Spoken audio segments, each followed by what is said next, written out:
noches, amigos. Estamos en tiempo de entrevista, estamos en tiempo de la espada y la pluma. Este programa dedicado a los libros, dedicado a la cultura y dedicado sobre todo a la historia. Porque quizá el gran problema que tiene nuestra juventud, que tiene nuestro país ahora mismo, es el desconocimiento. Porque el sistema lo que pretende es que sepamos mucho de juegos, de ordenador, vayamos mucho al fútbol y cosas por el estilo, pero conocimiento real de nuestra historia, pues poco. Y es muy importante el conocimiento real de la historia, porque si no estaremos condenados a repetir los errores, los muchos errores. Y hoy tenemos con nosotros a una persona que ha hecho un libro, desde mi punto de vista, sumamente interesante. Precisamente porque habla de una persona que entregó su vida, su trabajo y su lealtad a España. Y eso en los tiempos que corren no es que no sea habitual, es que nos encontramos con la historia de Lot. Cuando los ángeles le dicen, bueno, vamos a destruir Sodoma y Gomorra, entonces, bueno, si encuentro nueve hombres justos, si encuentro 3, si encuentro 1 y si encuentro 0. Entonces encontrar un personaje como el que nos retratan en este libro, pues es difícil. Pero bueno, en este programa no estoy yo para hablar, están para hablar los invitados.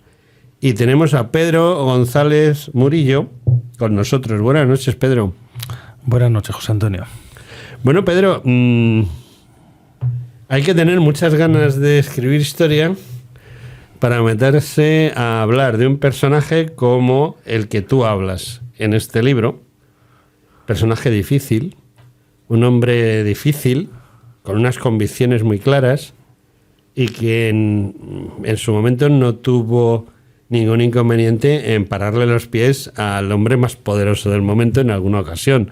O si no parárselo, por lo menos decir, no lleva usted razón y esto habría que hacerlo de otra manera. Menos mal que el otro era un buen coronel de un cuartel y sabía apreciar a los hombres leales que sabían decir las cosas, y no solo eso, sino que sabían hacerlas. Estamos hablando de Girón.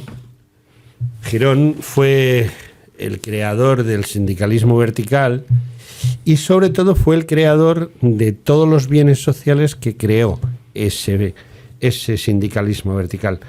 Como son esos millones de casas, estamos hablando de millones de casas, creo que desde el 78 para acá no se ha creado ni una sola, ¿no? Con datos oficiales de 2021 se hicieron en ese año, si no mal recuerdo, en torno a 100.000. Del año, desde que Girón llega al Ministerio de Trabajo, desde el año 41 al 75, estamos hablando de 4,6 millones de viviendas. Y desde que los socialistas han cogido el poder en España, ¿cuántas han hecho? Bastantes menos. Bastantes menos. Por no decir que prácticamente ninguna, ¿no? Casi ninguna. Girón además también es el responsable de que funcionase una cosa tan importante como el INS, el Instituto Nacional de la Seguridad Social, el INSALUD, la Seguridad Social, en fin, las pensiones, multitud de cosas, ¿no? En este libro lo que se defiende es que este señor, José Antonio Girón de Velasco, es el ministro que pone los cimientos de lo que hoy denominamos la seguridad social, de lo que hoy denominamos el estado del bienestar. Las facetas que abarca el Ministerio de Trabajo con la inmensidad de competencias que tiene en ese momento, pues eso son muchísimas, pero desde luego el tema del seguro obligatorio de enfermedad, 1942, del seguro obligatorio de vejez e invalidez, 1947, del seguro de enfermedades profesionales del mismo año. Todo eso es de la época de Girón y podemos poner más cosas, pero como estamos en la introducción del programa, yo creo que con eso ya su persona, en cuanto a cimentador de nuestro estado del bienestar, y hoy estamos disfrutando parte de la obra de Girón, pues queda bastante claro. Bueno, vamos a lo que te ha traído aquí, que es el libro. El libro, bastante bien editado, como todo lo que hace el amigo Álvaro Romero en SND Ediciones. pues tiene una portada muy atractiva, que es una foto de Girón. Y luego, pues quizá el problema que yo siempre le digo, yo le digo, Álvaro, por favor, no hagas libros de más de 300 páginas. No me hace ni puñetero caso. Digo, prefiero que hagas 2. No, es que tal, no sé qué. Yo entiendo que es necesario. Es decir, que tú has hecho 500 páginas porque tenía 500 páginas. Te digo la verdad. Dime. Originariamente esto es una tesis doctoral. Sí. En este libro está aproximadamente la mitad de lo que fue esa tesis doctoral, centrándome en lo que es la seguridad social, las reglamentaciones del trabajo y poco más. En la tesis doctoral, por ejemplo, se estudió en su momento el tema de la vivienda. Ahí no está. Se estudió en su momento el tema de las universidades laborales, lo que hoy llamaríamos la formación profesional. Ahí tampoco está. Se redujo para darle unas dimensiones razonables, civilizadas, y darle una cierta cohesión. Yo considero que Girón es el padre, como antes he dicho, de la seguridad social, y en ese libro yo creo que queda razonablemente acreditado y, sobre todo, que es la única virtud que yo defenderé del libro, razonablemente documentado, que es lo importante en la historia. Tú me has hablado de que esto es... Yo lo desconocía, me lo acabas de descubrir, que es una tesis doctoral. Entonces, yo conozco la universidad un poquitín, he ido 3 veces. Bueno, he ido 4 y una me retiré en primero. Y las otras 3 veces me quedé un poquito más de tiempo. Pero vamos a ver, el tema es el siguiente. En la universidad de 1975, vale, pero en la universidad actual, ¿te ha sido fácil meterte en esta tesis doctoral? A poder hacerla, plantear que quieres hacer una tesis doctoral sobre Girón. No, este tema no interesa y Girón no interesa, y voy a explicarlo con una anécdota. En el año 2008 el Ministerio de Trabajo publicó un libro conmemorativo de los 100 años de la Seguridad Social en España. 1908 es el año en que se crea el Instituto Nacional de Previsión, que es el motor de creación de los seguros sociales, y 2008 el año en que, bueno, en aquel momento gobernaba Rodríguez Zapatero. Se hizo una exposición, la verdad es que muy bien montada, en la antigua sede del Instituto Nacional de Previsión, y se hizo un libro pues muy bien editado sobre esos 100 años de historia de la seguridad social en España. El libro, el problema que tiene es que, claro, entre el año 1908 y el año 2008, pues está también el año 39, y el 40 y el 41 y el 42 hasta el 75, luego alguien tenía que hacer algo del franquismo y ese alguien fui yo. Uh-huh. Pero el resultado es pues un premio del organizador de ese libro y de esa exposición, que era el secretario de Estado entonces, el señor Octavio Granado, el senador Octavio Granado, que en agradecimiento a los catedráticos, profesores que hicieron ese libro, y este profesor de secundaria nos invitó a comer cerca de Nuevos Ministerio en un restaurante muy chic, en el que yo, que como me tocó comer enfrente del señor senador, no iba a perder mi oportunidad, y le propuse, hombre, pues el señor Girón de Velasco, 16 años nada más y nada menos al frente de un ministerio de trabajo como el suyo, este señor algo habrá hecho, ¿no?, por España o por la seguridad social. Debería de tener algún lugar en alguna estantería del Ministerio de Trabajo. Respuesta del señor senador, muy amable y muy cortés: no, porque entonces mi vida política estaría terminada, me vino a decir. Y evidentemente su vida política no terminó. La persona de Girón no interesa en una biblioteca y no interesa en un libro. Afirmar que la seguridad social que hoy disfrutamos, que yo considero que es el hecho más importante del siglo XX, el nacimiento del Estado del Bienestar y de la Seguridad Social, se debe a un señor como Girón de Velasco, hoy no vende. No es políticamente correcto, sin entrar en lo que hoy representa, por ejemplo, la Ley de Memoria Histórica, ya derogada, y la Ley de Memoria Democrática del 2022 del actual ocupante de la Moncloa. Uy, lo de ocupante ha sonado muy ocupante. Sí. Es que la ocupa. La ocupa, sí, es cierto, con K o con C. Con lo que quieras, con lo que la quieras. Ocupa. Bueno, entiendo perfectamente lo que me estás comentando. No es popular. Por ejemplo, yo recuerdo otro caso que es la ONCE. La ONCE la crea el cuñadísimo de Franco, para todas esas personas que en la guerra, independientemente de donde estuviesen, hubiesen perdido la vista o el oído, etcétera, y buscarles así una manera de solucionarse la vida, ¿no? Se han cumplido los 75 años y se ha hablado de la fundación de la ONCE, pero nadie ha recordado a su verdadero fundador. que es lo más curioso, ¿no? Y con Girón pasa eso. Bueno, pues una vez que ya sabemos de dónde sale el libro, sale de esa, digamos, tesis doctoral particular, digámoslo así, dentro de un centenario. Lo de convertir esa tesis en libro es una cosa que se te ocurre a ti, que quieres llevar adelante o te anima a alguien, porque, bueno, pues sí, tenemos el libro que lo ha hecho Álvaro Romero de SND, pero pregunta, tú en este sentido has sido autodidacta, es decir, has decidido esto hay que hacerlo con un libro, ¿o te han convencido? Me han convencido. Este libro y este personaje, como te decía antes, este personaje histórico no vende. Pero en el 2021 apareció un señor que se llama Álvaro Romero, que está al frente de esta editorial, SND Editores, y me propuso publicar este libro. Yo le expliqué lo que era originariamente este libro. Esta es una tesis doctoral defendida que se dice pronto hace un cuarto de siglo. Entonces la escribió un joven bastante diferente al que ahora tienes enfrente. Pero bueno, se intentó depurar de todas sus imperfecciones, ¿vale? Y de todo también el sectarismo juvenil que tenía ese texto. Y se lo explicó honestamente a Álvaro lo que era el libro. Y a mí lo que me sorprendió pues fue que Álvaro me dijera, pues vamos a ver, si a mí lo que me interesa es que tú cuentes cosas de Girón. Y yo me puse a contar cosas de Girón y por lo que se ve le gustó lo suficiente como para que lo publicara. ¿Qué ha sido más importante? ¿Girón hombre, Girón falangista o Girón español? Es que Girón es todas esas cosas. O sea, Girón es un hombre, Girón es un político, Girón es un falangista, Girón es una persona absolutamente leal a Francisco Franco. Girón es todas esas cosas. Entonces, no has dicho sindicalista. Es un falangista, es un sindicalista. ¿Un nacional sindicalista? También. También me saldría de la época que yo estudié de Girón, porque ciertamente es un personaje polémico y desde las filas del propio falangismo se ha sido crítico con él, pero yo creo que también. Es que yo conozco bien las filas, las tres. Sí.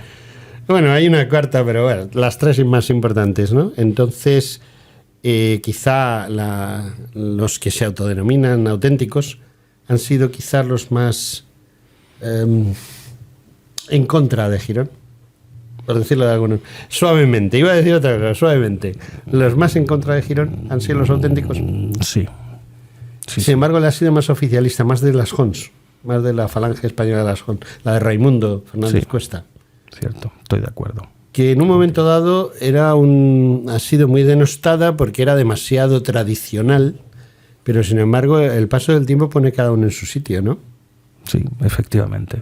Yo creo que a Girón no se le puede tachar de que no sea un nacional sindicalista, a mi juicio, es mi opinión. Es tu opinión. Yo no he leído el libro, porque me lo acabas de traer, pero conozco el tema. Entonces, Girón siempre ha sido para mí pues una especie de vaca sagrada, no sé, una especie de un hombre grande, no solo físicamente. Físicamente es lo que te iba a decir. También. Físicamente es un hombre grande, ¿no? Es que llena espacio. Entonces, realmente él cuando empieza a llenar espacio, no solo físicamente, sino dentro del movimiento nacional, dentro de la falange tradicionalista, que es en la que él va a estar inmerso. ¿Cuándo empieza realmente? Hombre, yo... No sé si tú te has parado a... Yo lo que considero es que Girón empieza a ser importante en esa falange y en el propio régimen cuando él toma las riendas del Ministerio de Trabajo y empieza a desarrollar una labor ingente, la propia de un titán, que yo sigo en lo mismo en mi argumento, pone los cimientos de la seguridad social en España. Es que antes es que no hay nada, es que la gente se muere sin una mínima atención sanitaria, es que en este país empiezan a construir... La gente piensa que se empiezan a construir hospitales cuando Franco se muere. Se muere el 20 de noviembre. Sí, como se muere, pues entonces... Yo creo que hay gente que piensa que el 21 de noviembre se creó el primer Plan Nacional de Instalaciones. Este señor en el año 41 ya pone en movimiento el primer Plan Nacional de Instalaciones Sanitarias. La Paz, que es donde se muere Franco, pertenece a ese plan. El último miembro de mi familia, una niña chiquitita de 3 meses y poco, que se llama Celia, nació en La Paz. Y eso no lo construyó Felipe González, ni se construye en la época de la transición, ni lo hace Adolfo Suárez. ¿vale? Eso se hace en la época en que se hace. Y como digo, el primer Plan Nacional de Instalaciones Sanitarias es de Girón y no son ningunos paletos. Mandan a 3 arquitectos, no a Uganda, a Estados Unidos, a ver cómo en términos arquitectónicos se construye, si en forma de T, no soy arquitecto, si en forma de H, cómo se tienen que construir esos edificios, esos hospitales, y aquí hacen lo mismo, que creo que también es una idea que en el libro ha quedado clara. Aquí se hace más o menos lo mismo que se hace en Europa. No estamos atrasados, ni somos unos primitivos, ni unos cavernícolas en términos de lo que es el desarrollo de la seguridad social. Te podría poner más ejemplos. Aquí en el año 46, recálculo la fecha del 46 porque un año antes ha acabado la Segunda Guerra Mundial, viene nada más y nada menos que Lord Beveridge. Para el que no esté muy informado de quién es este señor, es el padre de la seguridad social en el Reino Unido. Su informe, el primero, el del año 42 y ya menos el del año 44, ponen los cimientos de lo que es la organización del estado del bienestar, no en un país de segunda fila, nada más y nada menos que en la Gran Bretaña. Y viene aquí, No viene a Nueva York, no va a Nueva York ni a Berlín, viene a Madrid y le recibe el comisario del Instituto Nacional de Previsión, don Luis Jordana de Pozas, porque aquí se va a inaugurar algo que parece que es impropio del régimen, una cátedra de seguridad social en la Universidad Central, en la Facultad de, entonces se llamaba de Políticas y de Económicas, ¿no? Y viene aquí ese señor. Eso dice mucho. Hay quien dice de Girón que lo único que hizo fue copiar a la Italia fascista. No estoy de acuerdo. No, yo te pregunto. Bueno, pregunta. Yo no afirmo, yo solo pregunto. Hay quien dice eso. Fíjate, con los dos argumentos, con los dos datitos que te he dado, yo creo que queda plenamente justificado que eso no es así. Es autodidacta. ¿No? Hace lo mismo que se está haciendo en Europa. Es cierto que hay una cierta inspiración en lo que es la Alemania bismarckiana, ¿vale? Ahí tenemos una cierta raíz, ¿vale? Los cimientos de lo que es la idea, ¿no? Sobre la que se fundamenta la creación de la seguridad social. Pero luego lo que hacen es aprender de los buenos que hay en la época. Si hay que aprender de los británicos, nos traemos a Lord Beveridge. Si hay que aprender de los americanos en términos arquitectónicos, yo mando a mis niños, yo mando a mis arquitectos, no a unos mindundis, a ver cómo se hace aquello. Son gente muy sensata que aprende de lo mejor que encuentra en su entorno, inspirado, eso sí, en un ideario pues, católico, falangista, nacionalista, lo que quieras. ¿Ese ideario está volviendo? En esta época.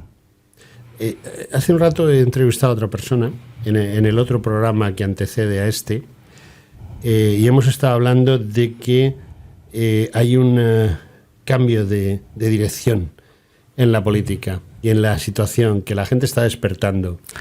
Y ese despertar puede hacer de que vuelvan situaciones como la que crea Girón. Es un sistema de sanidad en el cual no impere la economía, como está empezando a imperar. Es decir, ahora mismo el sistema sanitario se está volcando y están creciendo las empresas privadas, porque los mismos políticos que dirigen el país procuran que la seguridad social esté saturada y no sea capaz de responder a las necesidades del pueblo. ¿Puede ser que cambie eso? ¿Que alguien les dé un toque y consiga cambiar eso? No sé si te voy a responder a tu pregunta, pero yo creo que Girón es pragmático. Las mutualidades laborales que crea en el año 46 parten de la evidencia de que el sistema estrictamente público no es perfecto al 100%. Y él mismo lo hace el año 1946. Pero la mutualidad es un sistema mixto. Claro, es un sistema mixto. No es capitalista. Ya, no es capitalista, pero es un sistema obligatorio, ¿vale?, de entidades paraestatales que complementa las prestaciones públicas, ¿no? Sí, sé cómo funciona. Quien no lo sabe a lo mejor son los oyentes. Claro. El tema es que las mutualidades laborales tienen varias patas. Están los dueños de las empresas, que las financian de una manera, las crean y las financian. Los trabajadores que se adhieren a esa creación y también las financian. Y luego hay una tercera pata, que es la propia seguridad social, que ahora ya no sé ni cómo llamarla, que apoya bien con medios, bien con dinero, pero que tiene a veces una función muy interesante, que es la de los beneficios de esas mutualidades, quedarse con ellos. Pero no hay que satanizar a la iniciativa privada. Y yo creo que Girón en ese sentido es un tío muy sensato y muy inteligente. Sí. Bueno, nos hemos desviado un poco del tema, porque el tema era tu libro. ¿Qué destacas de los hechos? ¿Qué destacas? Porque el libro tiene muchas páginas, entonces, ¿qué capítulo es el más interesante o qué es lo más interesante que hizo Girón? Porque tú hablas de eso, del tema seguridad social. Yo he hablado de un tema que aquí no tocas, que es el tema de la vivienda, que también tocó mucho él. ¿Qué es lo más destacable de tu libro o de Girón, como tú prefieres? Yo diría que el proyecto estrella de Girón es el seguro obligatorio de enfermedad. Año 1942. Eso cambia el panorama total de lo que es el país. La atención en general al infortunio, pero en particular a la enfermedad, en líneas generales. Respecto a eso, yo tengo algunas preguntas. Esto ha ido variando. Inicialmente, el seguro de enfermedad se crea para los trabajadores por cuenta ajena. Cierto. No para los autónomos ni para, por ejemplo, los propios empresarios. Pero ahora en ese bote está metido todo el mundo, hasta los que no cotizan, ni son empresarios, ni son autónomos, y acaban de entrar por una patera. Claro, es que ciertamente la seguridad... ¿Eso no es un desastre? Total y absoluto. La seguridad social, cuando nace como un mecanismo de hermandad para la solidaridad de los españoles, para que en caso de que alguno de esos españolitos se vea en una situación de infortunio, ante, como acabo de decir, la enfermedad, pero también ante el accidente laboral o la enfermedad profesional o la viudedad o la orfandad o el desempleo. En la época de Girón, por si alguien no se ha enterado, abro un paréntesis, había seguro de desempleo. Eso no nace tampoco con el Partido Socialista, ¿vale? Pues que vean cubierta esa necesidad. Y había pensiones, se me ha olvidado el SOBI. Yo creo que en algún momento lo hemos mencionado, el seguro obligatorio de vejez e invalidez, ¿vale? Pues me he perdido un poco. Lo que te quería decir es que todo ese tipo de prestaciones son la esencia de la seguridad social. Hoy en día, este planteamiento de solidaridad entre hermanos, entre miembros de una misma nación, se ha perdido, porque ciertamente, como tú dices, cuando un señor pone, tras desembarcar de una patera, un pie en territorio nacional, tiene acceso a la sanidad pública sin ningún tipo de limitación. Evidentemente, pues esto en términos financieros es bastante obvio, ¿no? Lo que significa. Yo siempre me gusta comparar. Yo he estado en Estados Unidos por razones de trabajo. Y en Estados Unidos, por razones de trabajo, he visto que la situación es muy diferente. Es decir, si tú no tienes una tarjeta de crédito, o sea, cuando tú llegas a un hospital no tienes que llevar la cartilla de la Seguridad Social, sino una tarjeta de crédito. ¿Tú crees que eso tiene algún arreglo? Yo creo que Girón eso no lo aceptaría tampoco. No lo aceptaría. Vale, Girón, como en esto piensa, yo creo que Franco y Girón piensan igual, exactamente igual. Ellos vienen de la Segunda República, de la Guerra Civil, de una subversión generalizada, de una revolución que destruye el país, o por lo menos lo intenta, y no son ingenuos. Eso no es una invención de rojos o desafectos, eso es una realidad, y ellos son conscientes, tanto Girón como Franco, y hay muchos discursos en que así lo dicen ambos dos, son conscientes de que el motor de esa revolución que destruye el país y destruye la sociedad, pues tiene un combustible, y ese combustible, como digo, no es una invención de rojos o desafectos, es la injusticia social que existe y a la que hay que meter mano de alguna manera. Lo que hace Girón es, si se me permite la expresión, entre comillas, es meterle mano por lo civil o por lo penal, como aquel cirujano de hierro del que hablaba Costa, ¿no? Me refiero a Miguel Primo de Rivera. Eso es lo que hace Girón, meterle mano y acabar con la injusticia social, porque evidentemente el patriotismo también tiene que tener como base un estado de salud más o menos aceptable. No puede ser que la gente se te muera, no puede ser que la esperanza de vida de un español sea tan lamentable como era en el año 1900, donde un varón español pues no tenía una esperanza de vida ni de 38 años, o que tuviéramos una tasa de mortalidad infantil propia de un país hoy, diríamos, del tercer mundo. Eso no podía suceder en España, y Girón a lo que se dedica es a evitarlo, y lo logra. Bueno, tengo un problema. El reloj de arena se ha quedado sin arena. Y bueno, pues tengo que despedir el programa, pero antes tengo que hacerte la pregunta obligatoria. A ver. Siempre tengo una pregunta obligatoria, que suele ser la misma o casi la misma. ¿Tú eres de Madrid? ¿Vives en Madrid? Yo vivo en Alcorcón. Vives en Alcorcón. Bueno, pero hay una calle que desemboca en la calle Carretas, es cuesta abajo, bajas por ella, llegas a la Puerta del Sol, a mano derecha hay una librería. Bueno, no hay una librería, había una librería, San Martín, donde en su fachada mataron al presidente del Consejo de Ministros, a Canalejas, en un atentado. Y en esa librería, pues en el escaparate había libros como este. Libros de historia, libros de economía, libros de política, libros con contenido, como este. Entonces yo bajo por Carretas, llego a Sol, giro, está todavía la librería, hace años que la guitarra está, miro el escaparate y veo este libro. Y mi pregunta, que no es nada fácil, ¿por qué entro y lo compro? Porque es un libro para personas inactuales. Y en estos tiempos de adoctrinamiento, de sectarismo, de imposición del poder del Estado sobre los individuos y sobre su libertad, este es un libro para personas, como digo, rebeldes, innatamente rebeldes e inactuales, como diría el gran pensador Chesterton. Otro admirador de Chesterton. Bueno, sí, eso te da muchos puntos en esta casa. Bueno, pues siento decirte que ya sí que no tengo más preguntas. Si quieres apostillar algo, eso del apostillar no es muy normal, ¿eh? Pues nada, agradecerte mucho el que des la voz a Girón, un personaje al que hay que rehabilitar históricamente con respeto desde un enfoque académico y profesional. Bueno, pues hasta aquí. Tenemos este libro, Girón, Falange y Franquismo Social, de Pedro González Murillo, de SND Editores, nuestro amigo Álvaro Romero. Y bueno, pues lo único que puedo decir es que me parece un libro muy interesante, sobre todo para consultar ciertas cosas y para enterarnos de otras. Amigos, hasta aquí el programa del día de hoy. Un abrazo a todos.